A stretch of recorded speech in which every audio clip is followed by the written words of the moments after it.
নমস্কার বন্ধুরা, কমার্স শেখো খুব সহজেই এই ইউটিউব চ্যানেলে তোমাদের সবাইকে আবার স্বাগত জানাই। আশা করি এখনো পর্যন্ত যে যে ব্যাপারগুলো নিয়ে আলোচনা হয়েছে সেগুলো তোমরা খুব ভালোভাবেই বুঝতে পেরেছো, কারণ তোমাদের ফিডব্যাক দেখে আমি সেটাই ধারণা হয়েছে। আজকে যে বিষয়টা নিয়ে আমরা আলোচনা করব সেটা হলো অ্যাকাউন্টেন্সির যে অ্যাকাউন্টিংয়ের প্রসেসটা আমরা জেনেছি সেটা থেকে কারা কিভাবে উপকৃত বা বেনিফিটেড হয়। মানে একটা ব্যবসায় যদি চালাতে হয় তাহলে তার সঙ্গে যারা যারা অ্যাসোসিয়েটেড বা রিলেটেড আছে, যেমন মালিক হতে পারে, কর্মচারী হতে পারে, খরিদ্দার হতে পারে, সাপ্লায়ার হতে পারে, গভর্নমেন্ট হতে পারে, বিভিন্ন কোন কোন অ্যাসপেক্টে কারা কিভাবে বেনিফিটেড হয় সেই বিষয়টাই আজকের আমাদের আলোচ্য বিষয়। তো ব্যাপারটা শুরু করার আগে আমি তোমাদের কাছে এটাই জানতে চাই যে অ্যাকাউন্টিং এই পদ্ধতিটা আমাদের কি অ্যাকচুয়ালি বোঝায়। যেটা আমরা শিখে এসেছি সেটা হলো অ্যাকাউন্টিং মানে হচ্ছে কোনো লেনদেনকে ডকুমেন্টেড করা বা সেটার থ্রু দিয়ে ভবিষ্যতে লাভ ক্ষতি, আয় ব্যয়, সঞ্চয়, সম্পত্তি, অ্যাসেট, লায়াবিলিটি যা যা ব্যাপারগুলো হয় সেগুলো সম্বন্ধে একটা ধারণা তৈরি করা বা সেগুলো সম্বন্ধে প্রপার একটা ডিসিশনে আসা। এবং সেই সম্পূর্ণ ডিসিশনটা কীভাবে হয়, আমাদের অ্যাকাউন্টিংয়ে যে ডকুমেন্টেড করা হয় ডিটেলসটা প্রপারলি, সেটা থ্রু দিয়ে আমরা ডিসিশনে আসতে পারি। এটা আমাদের সবার কাছেই ক্লিয়ার।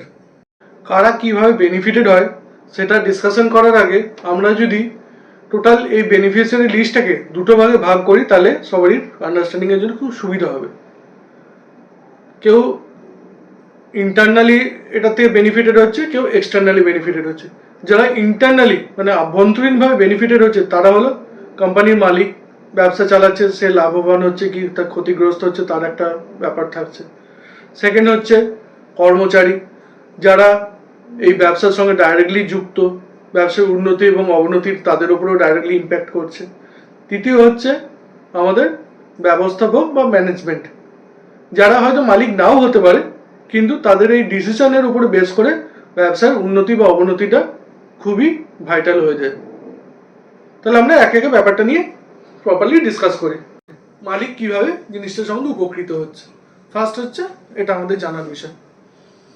তো ব্যবসার মালিক যে সে ব্যবসা শুরু করেছে লাভের আশাতে, তাহলে মালিক ডাইরেক্টলি বেনিফিটেড হচ্ছে, ব্যবসায় লাভ হচ্ছে সেটার থ্রু দিয়ে, ব্যবসায় ক্ষতি হচ্ছে সেটা দিয়ে ডাইরেক্টলি সাফারার হচ্ছে। তাহলে ব্যবসায় লাভ ক্ষতি এটা দিয়ে মালিকের ডাইরেক্ট ইম্প্যাক্ট আছে। নেক্সট হচ্ছে ব্যবসায় আর্থিক অবস্থার মূল্যায়ন, এটাতে মালিক কিভাবে হচ্ছে, মালিক যে লাভ বা ক্ষতি করছে সেটা ব্যবসায় আর্থিক অবস্থাকে উন্নতির দিকে নিয়ে যাচ্ছে কি অবনতির দিকে নিয়ে যাচ্ছে, এটা মালিক হিসাব রক্ষণের খাতা দেখে বুঝতে পারে। তাহলে ব্যবসায় আর্থিক অবস্থার মূল্যায়নের তো মালিকের ডাইরেক্ট বেনিফিট হচ্ছে। 3 নম্বর হচ্ছে ভবিষ্যতে ব্যবসা সম্প্রসারণ করবে কি বিনিয়োগ করবে ফার্দার বা ব্যবসা গুটিয়ে দেবে, এটাও মালিক এই হিসাব রক্ষণের খাতা থেকে ডিসিশন নিয়ে থাকে। ব্যবসা সম্প্রসারণ করবে, ব্যবসায় যদি লাভ ভালো হয় তাহলে ব্যবসা আরও বাড়াবে, ব্যবসায় যদি ক্ষতির পরিমাণ বাড়তে থাকে তাহলে ব্যবসা ক্রমশ সংকুচিত বা ব্যবসাটাকে বন্ধ করে দিতে হবে। আর নতুবা আর একটা হতে পারে যে একটা স্টেবল পজিশনের মধ্যে দিয়ে ব্যবসাটা রান করছে। তাহলে মালিক কী কীভাবে উপকৃত হচ্ছে আমরা জানতে পারলাম। একটা হচ্ছে লাভ ক্ষতির হিসাব থেকে মালিক উপকৃত হচ্ছে, লাভ ক্ষতির উপর বেস করে সে ফার্দার সিদ্ধান্ত নিচ্ছে সে ইনভেস্টমেন্ট বাড়াবে কি ব্যবসা বাড়াবে। তৃতীয়ত হচ্ছে ব্যবসার আর্থিক অবস্থার মূল্যায়ন সে করতে পারছে, ব্যবসাটা ভালোর দিকে এগোচ্ছে কি খারাপের দিকে। পরবর্তী যে পয়েন্টটা সেটা হচ্ছে ব্যবস্থাপনা বা ম্যানেজমেন্টের উপর, যারা অনেক ক্ষেত্রে কোম্পানির মালিক নাও হতে পারে। আমরা অনেক কোম্পানিতে দেখি ম্যানেজার রাখা হয়, সে ম্যানেজারের পারফরমেন্সের উপরে বেস করে কোম্পানি উন্নতির দিকে এগিয়ে যায়, সেখানে মালিক ডাইরেক্টলি ইনভলভ হয় না, মালিক অন্যান্য কাজের সঙ্গে যুক্ত থাকে। তাহলে ম্যানেজমেন্ট যারা হ্যান্ডেল করে সে একজন ম্যানেজারও হতে পারে, বড় কোম্পানি হলে অনেকজন ম্যানেজার হবে। তো তাদের ক্ষেত্রে ব্যাপারটা কেমন হয়, তারা এই অ্যাকাউন্টিংয়ের খাতাটা দেখে বিভিন্ন সময়ের পরিপ্রেক্ষিতে বা বিভিন্ন পিরিয়ডের ইন্টারভালে এই অ্যাকাউন্টিংয়ের খাতাটা দেখে তারা এই ডিসিশনে আসতে পারে যে ব্যবসাটা কেমন পারফর্ম করছে। যদি অ্যাকাউন্টিংয়ের খাতা প্রপারলি তারা দেখতে পায় একটা পিরিয়ডের শুরুতে এবং পিরিয়ডের শেষে কেমন লাভ হচ্ছে বা ক্ষতি হচ্ছে, সেই দুটোকে তারা প্যারালালি রেখে একটা ডিসিশনে আসতে পারবে যে ব্যবসাটা কেমন পারফর্ম করছে। তাহলে ব্যবসার পারফরমেন্সের জন্য, ম্যানেজমেন্টের ডিসিশনের জন্য এই অ্যাকাউন্টিংয়ের খাতাটা আমাদের খুব দরকারি। নেক্সট হচ্ছে ম্যানেজমেন্টের বাজেট তৈরি করার জন্য। যখন ব্যবসা চলে তখন প্রতি বছর একটা বাজেট বানাতে হয়, কত পরিমাণ লাভ হবে, কত পরিমাণ ক্ষতি হবে, বা কত ভবিষ্যতে ব্যবসা বাড়ানোর জন্য কত ফার্দার ইনভেস্ট করতে হবে, লাভের টাকা কিভাবে সেটাকে ম্যানেজ করতে হবে, এইসব ব্যাপারগুলো বাজেটের অন্তর্ভুক্ত হয়। তাহলে যখন বাজেট প্রস্তুত করে ম্যানেজমেন্ট, তখন এই লাভ ক্ষতির হিসাব বা ব্যবসায় সম্পত্তির হিসাব, কতটা এক্সপ্যানশন করবে, সেই সব ডিসিশনগুলো এই অ্যাকাউন্টিংয়ের খাতা দেখে ম্যানেজমেন্ট নেয়। তাহলে অ্যাকাউন্টিংয়ের খাতাটা ম্যানেজমেন্টের পক্ষে খুবই দরকারি, এটা আমরা দেখতে পাচ্ছি। নেক্সট হচ্ছে ম্যানেজমেন্ট যে বিভিন্ন ইউনিট আছে তাদের পারফরমেন্সও ইভ্যালুয়েট করার জন্য বা বিচার করার জন্য এই অ্যাকাউন্টিংয়ের খাতা দরকারি। যেমন আমরা যদি দেখি, একটা কোম্পানি আছে যার 4-5টা ইউনিট আছে, বিভিন্ন জায়গাতে ছড়িয়ে ছিটিয়ে 4-5টা দোকান আছে বা ব্যবসা আছে। তাহলে এই 4-5টা ব্যবসার মধ্যে ইন্টারনালি কোন ইউনিটটা ভালো পারফর্ম করছে সেটা বিচার করার জন্য আমাদের এই অ্যাকাউন্টিংয়ের খাতাটা দরকারি। 5টা ইউনিটের আমরা যদি অ্যাকাউন্টিংয়ের খাতা পাশাপাশি রেখে হিসাব করি বিভিন্ন টাইম ইন্টারভ্যালে, তাহলে আমরা বুঝতে পারবো যে কোন ইউনিটটা কোন সময় ভালো পারফর্ম করছে। তাহলে একটা ইউনিটের পারফরমেন্সই শুধু নয়, যদি মাল্টিপল ইউনিট নিয়ে একটা ব্যবসা রান করে, তাহলে সেই মাল্টিপল ইউনিটের পারফরমেন্সটাও আমরা এই অ্যাকাউন্টিংয়ের খাতা দেখে ম্যানেজমেন্ট ডিসিশন নেয়। খরচ আর ব্যবসায় ফার্দার কোন কোনগুলো বাজে খাতে হচ্ছে সেগুলো নিয়ন্ত্রণ করা, এই ডিসিশনটাও ম্যানেজমেন্টরা অ্যাকাউন্টিংয়ের খাতা দেখেই নিয়ে থাকে। অ্যাকাউন্টিংয়ের খাতাতে যেহেতু পরপর সব এন্ট্রিগুলো লেখা থাকে, ট্রানজ্যাকশনগুলো ডেলি বেসিসে লেখা থাকে, তাই একটা টাইম ইন্টারভ্যালের পর ম্যানেজমেন্ট সেটা দেখে ডিসিশন নিতে পারে যে কোন কোন খরচাগুলো না করলেও হতো। সেই খরচাগুলো ইগনোর করার জন্য বা ভবিষ্যতে যাতে সেই খরচাগুলো না হয় সেইটাকে ম্যানেজ করার জন্য এই অ্যাকাউন্টিংয়ের খাতাটা বা অ্যাকাউন্টিং হিসাব রক্ষণ পদ্ধতিটা খুবই দরকারি। উল্টো দিকে যে খরচাটা করছে সেই খরচাটা ধরো কোনো একটা পারপাসে 100 টাকা খরচা করছে, ম্যানেজমেন্ট সেই খাতাটা থেকে ডিসিশন নিতে পারে ভবিষ্যতে সেই খরচাটা 80 টাকাতে নামানো যাবে না 50 টাকাতে নামানো যাবে। তাহলে একদিকে হচ্ছে খরচা কমানোর যে ডিসিশনটা, সেই ডিসিশনটাও তারা অ্যাকাউন্টিংয়ের খাতা থেকে খুব সহজেই নিতে পারে।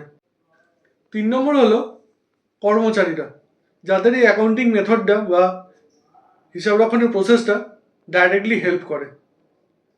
হিসাব রক্ষণ থেকে একটা অর্গানাইজেশন ডিসিশনে আসা যায় সে লাভ করছে কি ক্ষতি করছে, এটা ম্যানেজমেন্ট বা কোম্পানির মালিকরা বা ম্যানেজাররা ডিসিশন নেয় বা বুঝতে পারে, এবং সেই ডিসিশনটা কর্মচারীদের মধ্যেও ইনফরমেশনটা শেয়ার হয়।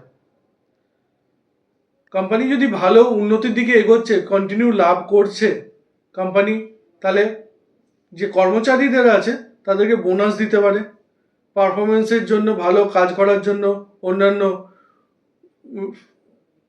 মনিটারি বেনিফিট দিতে পারে, বিভিন্ন শেয়ার দিতে পারে। বিভিন্নভাবে কোম্পানি লাভ করছে, লাভের উপর বেস করে কর্মচারীদের তার উপহার হিসাবে, বিভিন্ন পারফরমেন্স হিসাবে বিভিন্ন টাকা ফিনান্সিয়ালি বা মনিটারি বা বিভিন্ন গিফট হিসাবে তারা অনেক কিছু দিতে পারে। তাহলে কর্মচারীদের এই ব্যবসার সঙ্গে ডাইরেক্টলি বোঝা যাচ্ছে লাভ বা ক্ষতির সঙ্গে তাদের ডাইরেক্ট রিলেশন আছে। ব্যবসাটা যদি ক্ষতি হচ্ছে, কন্টিনিউ যদি দেখা যায় ব্যবসায় ক্ষতি হচ্ছে অ্যাকাউন্টিংয়ের খাতা দেখে, এবং কর্মচারীরা যদি সেটা জানতে পারে, তাহলে যথেষ্ট তারা ওয়ারিড থাকবে, চিন্তিত থাকবে যে ব্যবসাটা আদৌ চলবে কিনা, তারা চাকরি করতে পারবে কিনা, ভবিষ্যতে তারা এই চাকরি ছেড়ে দিয়ে অন্য জায়গাতে চাকরি খুঁজবে কিনা। এইসব ডিসিশনগুলো কর্মচারীরা এই ম্যানেজমেন্ট বা অ্যাকাউন্টিংয়ের খাতা দেখে তারা নিয়ে থাকে, কারণ অ্যাকাউন্টিংয়ের খাতা দেখে ডাইরেক্টলি বোঝা যায় লাভ ক্ষতির হিসাবটা। নেক্সট হচ্ছে যারা এক্সটার্নাল বেনিফিশিয়ারি, মানে এই কোম্পানির 3 জনের ছাড়াও বাইরে যারা কোম্পানির সঙ্গে জড়িত কিন্তু ডাইরেক্টলি কোম্পানির সঙ্গে ইনভলভ নয়, এমনি কারা কারা এই হিসাব রক্ষণের খাতা থেকে উপকৃত হয়ে থাকে। প্রথম হচ্ছে যারা বিনিয়োগকারী।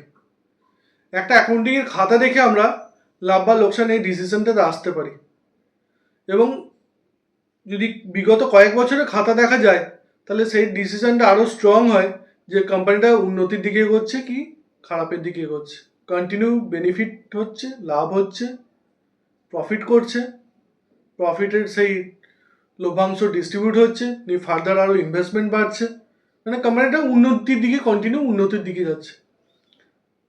আবার উল্টোভাবে যদি খাতা দেখে এটা বোঝা যায় যে কোম্পানিটা লস করছে বা ভালো কাজ করছে না, ভালো পারফর্ম করছে না, তাহলে এই লাভ এবং লোকসান এই দুটোর উপরে বেস করে যে বিনিয়োগকারী আছে সে একটা ডিসিশনে আসতে পারে যে কোম্পানিটাতে ফার্দার ইনভেস্ট করবে কি করবে না।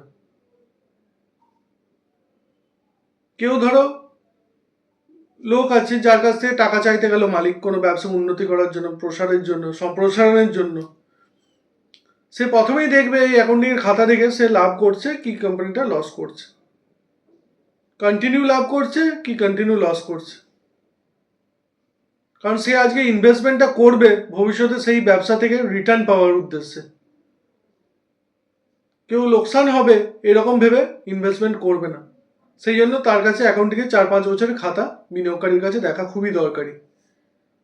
তাহলে ফার্স্ট হচ্ছে এক্সটার্নালের মধ্যে বিনিয়োগকারী, যে লাভ ক্ষতির হিসাব বুঝে টাকা ইনভেস্ট করবে এবং তার থেকে সে লভ্যাংশ বা বেনিফিট বা প্রফিট করার চেষ্টা করবে, এবং যখন বেনিফিট বা প্রফিট হবে তখন সে ভবিষ্যতে তার যে ইনভেস্টমেন্ট আছে বা শেয়ার আছে তার উপরে সে যাতে আরও এক্সট্রা ইনকাম করতে পারে ফার্দার, সেই ব্যাপারগুলো বোঝার জন্য বিনিয়োগকারী এই অ্যাকাউন্টিংয়ের খাতাটা বা অ্যাকাউন্টিং মেথডটা ডাইরেক্টলি সবসময় দেখে থাকে।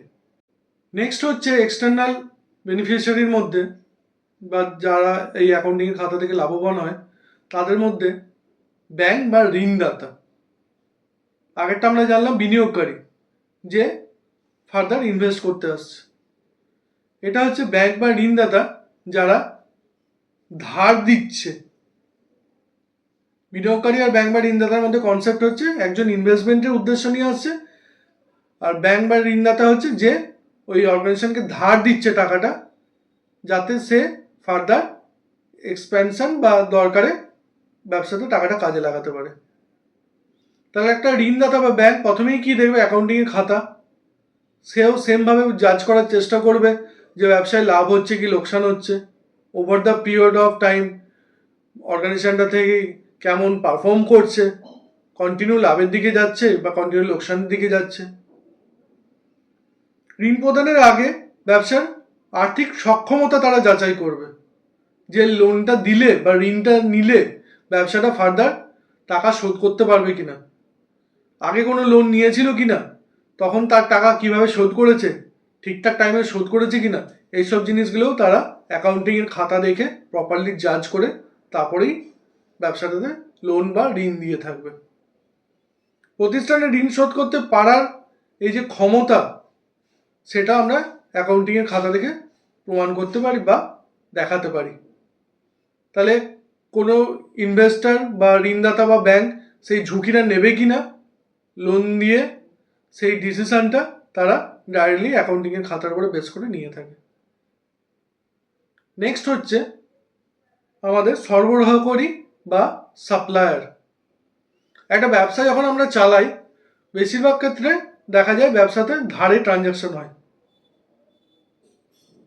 আমি যখন মালটা কিনে নিয়ে আসি, আমি ধারে মালটা কিনে নিয়ে আসি, ব্যবসায়ী যে সে ধারে মালটা কিনে নিয়ে আসে এবং সেটা বিক্রি করে, আবার যখন প্রফিট হয় সেখান থেকে সেই টাকাটা সে শোধ করে। তাহলে অ্যাকাউন্টিংয়ের খাতা দেখে যে সাপ্লায়ার আছে আমাদের, সে ডিসিশন নিতে পারে যে ব্যবসায়ের লোকটা আগে যার যার কাছে ধার নিয়েছে তাকে ধার ঠিক মতো শোধ করেছে কিনা, ঠিক টাইমে সে পেমেন্ট করেছে কিনা, ব্যবসায়ী 15 দিনের মধ্যে টাকা দেবে বলে মাল নিয়ে এলো, সে 15 দিনের আগে দিতে পেরেছে কিনা, না সে 20 দিন পরে দিয়েছে, না দেয়নি। এইগুলো অ্যাকাউন্টিংয়ের খাতা থেকে, ব্যবসার অ্যাকাউন্টিংয়ের খাতা থেকে এগুলো ডকুমেন্টেড করা থাকে বা এন্ট্রি করা থাকে। সেই হিসাবে অ্যাকাউন্টিংয়ের খাতাটা যে আমাদের সাপ্লায়ার, যে আমাদের মাল ধারে সাপ্লাই করে, সে ডিসিশন নেয় যে সে কত টাকার মাল দেবে বা কত দিনের ধারে দেবে। তাহলে আমরা বুঝতে পারছি যে সাপ্লায়ার সেও অ্যাকাউন্টিংয়ের এই খাতা দেখে বেনিফিটেড হয়, তার ডিসিশন নেওয়াটা এই খাতার উপরে অনেকটাই নির্ভর করে। কিছুক্ষণ আগে আমরা যেটা জেনেছিলাম সাপ্লায়ার, এখন যেটা হচ্ছে সেটা হচ্ছে কাস্টমার। কাস্টমাররা কীভাবে ব্যবসায় অ্যাকাউন্টিংয়ের খাতা দেখে বেনিফিটেড হয়? যে মালটা কিনে নিয়ে আসছে সে যেমন সেটা এনে বিক্রি করছে, বানিয়ে বিক্রি করছে, তেমনি আমাদের কাছ থেকেও যে মালটা মানে ব্যবসায়ীর কাছ থেকেও সে মালটা আবার কেউ কিনছে। তেমনি অনেক জায়গাতে হয়ে থাকে বড় বড় ব্যবসার ক্ষেত্রে যে আগামী 5 বছর আমি তোমার কাছ থেকে এই মালটা কিনবো। তাহলে সেই ক্ষেত্রে যে কাস্টমার এই ব্যবসা থেকে মাল কিনবে তার এই অ্যাকাউন্টিংয়ের খাতাটা খুবই দরকারি হয়ে থাকে, কারণ সে এই অ্যাকাউন্টিংয়ের ওপরে ডিসিশন নেয় যে বিগত 5 বছর বা 7 বছরে ওই ব্যবসাটা কেমন চলছিল, তার মালের কেমন ডিমান্ড ছিল, সে মাল কেমন বিক্রি করেছে। তবেই তো তার যদি পারফরমেন্স ভালো থাকে তবেই তো এই ব্যবসায়ীর কাছ থেকে মাল কিনে নিয়ে গিয়ে আরেকজন সেটা বিক্রি করবে। এই যে জিনিসটা বানায়, ধরো এ নামে একজন ব্যবসায়ী আছে, বি তার কাছ থেকে মাল কিনে নিয়ে গিয়ে সেটা বিক্রি করে। এই যে মালটা বিক্রি বানায় এবং সেটা যেটা বাজারে বিক্রি হয় তার ডিমান্ড আছে কি না, বিগত 5 বছরে বা বিগত 7 বছরে বিগত 10 বছরে সেই মালটা ব্যবসা কেমন চলেছে, বাজারে কত কি লাভ হয়েছে, কত ন্যায্য মূল্যে বাজারে সেটা বিক্রি হয়েছে, কন্টিনিউ সেটার সাপ্লাই ছিল কি না, না হঠাৎ করে দুদিন বাজারে এলো খুব ভালো ব্যবসা হলো নিয়ে আবার বন্ধ হয়ে গেল, পরে আর ডিমান্ড আছে কিন্তু সাপ্লাই নেই। এইসব জিনিসগুলো জেনেই তো বি যে ব্যবসায়ী ওর কাছ থেকে মালটা কিনে নিয়ে বাজারে আবার সে বিক্রি করবে, সে তো এই ডিসিশনগুলো নেবে। তো লং রানে এই ডিসিশনগুলো নেওয়ার জন্য গ্রাহকের পয়েন্ট অফ ভিউ থেকে বা কাস্টমারের পয়েন্ট অফ ভিউ থেকে এই অ্যাকাউন্টিং পদ্ধতিটা বা অ্যাকাউন্টিংয়ের খাতাটা খুবই দরকারি হয়ে থাকে। তাহলে শুধু সাপ্লায়ার নয়, যে কাস্টমার তার জন্য এই অ্যাকাউন্টিংয়ের খাতাটা খুবই দরকারি বা প্রসেসটা খুবই দরকারি, তার থেকেও তারা ডাইরেক্টলি বেনিফিট হয়ে থাকে। নেক্সট হচ্ছে গভর্নমেন্ট বা লোকাল গভর্নিং বডি। ব্যবসায় লাভ ক্ষতির উপর নির্ভর করে ট্যাক্স দিতে হয়, গভর্নমেন্ট ট্যাক্স নির্ধারণ করে। অ্যাকাউন্টিংয়ের এই খাতা দেখে বা অন্যান্য যে হিসাব রক্ষণের খাতাগুলো আছে সেগুলো দেখে গভর্নমেন্ট ডিসিশন নেয় যে সে কত লাভ করেছে কত ক্ষতি করেছে, সেটার উপর বেস করে সে ব্যবসাতে ট্যাক্স চার্জ করে যাতে গভর্নমেন্টের ইনকাম হয়, ট্যাক্সের থ্রু দিয়ে যে ইনকামটা হয়। তাহলে গভর্নমেন্টও ডাইরেক্টলি এবং ইনডাইরেক্টলি এই অ্যাকাউন্টিংয়ের উপর ব্যবসার অ্যাকাউন্টিংয়ের উপর নির্ভরশীল, কারণ অ্যাকাউন্টিংটা যদি ঠিকঠাক না মেনটেন হয় তাহলে প্রফিট বা লস কোনোটাই ঠিকঠাকভাবে আইডেন্টিফাই করা যাবে না। নেক্সট আছে কিছু ট্যাক্স আছে যেগুলো মাল কেনা বেচার উপরে দিতে হয়, যেমন জিএসটি আছে, ভ্যাট আছে, সার্ভিস ট্যাক্স আছে। এই জিনিসগুলো অ্যাকাউন্টিংয়ের খাতা থেকে ডিসিশন নেওয়া হয় যে কত পার্সেন্ট মাল কেনার উপরে সে ট্যাক্স পেমেন্ট করবে বা কত পার্সেন্ট সে মাল বিক্রি করার উপরে ট্যাক্স পেমেন্ট করবে বা ট্যাক্স সে নেবে। তাহলে গভর্নমেন্ট এই ডিসিশনগুলো সেটা ডাইরেক্টলি হোক বা ইনডাইরেক্টলি হোক, মাল বিক্রির সঙ্গে হোক বা লাভের ওপরে হোক, যে যে টাইপেরই ট্যাক্স আমাদের দেশে লাগু আছে বা চালু আছে সেইগুলো এই অ্যাকাউন্টিংয়ের ট্রানজ্যাকশানের উপরে বেস করে গভর্নমেন্ট বা যারা ট্যাক্স চার্জ করে তারা নিয়ে থাকে।